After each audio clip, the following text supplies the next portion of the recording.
Good afternoon and happy Valentine's Day, and thank you for joining us for this special edition of 17 News. I'm Jim Scott. I'm Tammy Melchak. It's good to have you with us. We begin here at 4 o'clock with ongoing incidents of vandalism and graffiti tagging have city parks in Bakersfield. Their officials there are considering a new approach, adding park rangers, much like the county's park ranger program, but with important distinctions. 17's Robert Price has the story. You'd think the responsibilities of a city recreation and parks employee would be pretty simple. Maintain the grounds, supervise events, book reservations. Sadly, some other chores are also at the top of the list. Monitor vandalism, clean up graffiti, coordinate repairs.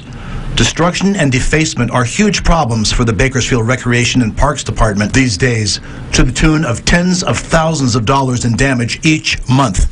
Last year, the city suffered about $150,000 in damage from vandalism. The lowlight of the year? Theft of the entire collection of bronze statues at Cancer Survivors Plaza in Beach Park, possibly one at a time over a period of months. A financial loss we're not even counting here.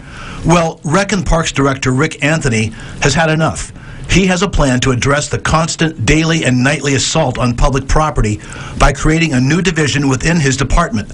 Park rangers, perhaps 18 of them, to come from Measure N sales tax revenue. We have to get something. We need our own enforcement arm.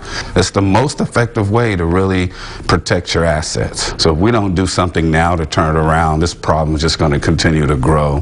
The park ranger program would cost the city $1 million for startup and perhaps $3 million a year ongoing. Anthony says city park rangers would not be sworn law enforcement officers like county park rangers are.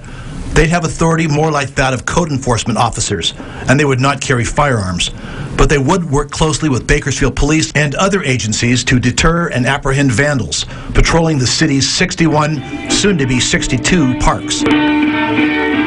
And they'll need that backup because the problem is much bigger than just vandalism. We have a safety problem. 2 major incidents since I've been here. Staff got assaulted in the park, my maintenance staff, just doing their job. Countless other times, you got staff members that are afraid to go into restrooms because of encampments, people threatening them. Citizens are saying that I just don't feel safe going into that park anymore. So that's a huge problem. Kern County's park ranger unit currently has 17 members, all sworn officers. Even the north of the River Recreation District has park rangers, as do many California cities, even smaller ones. If Anthony's park ranger proposal is approved by the city council and no date has been set, it might be a year before park rangers are actually in place.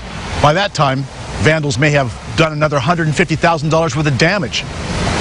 In Bakersfield, Robert Price, 17 News. In your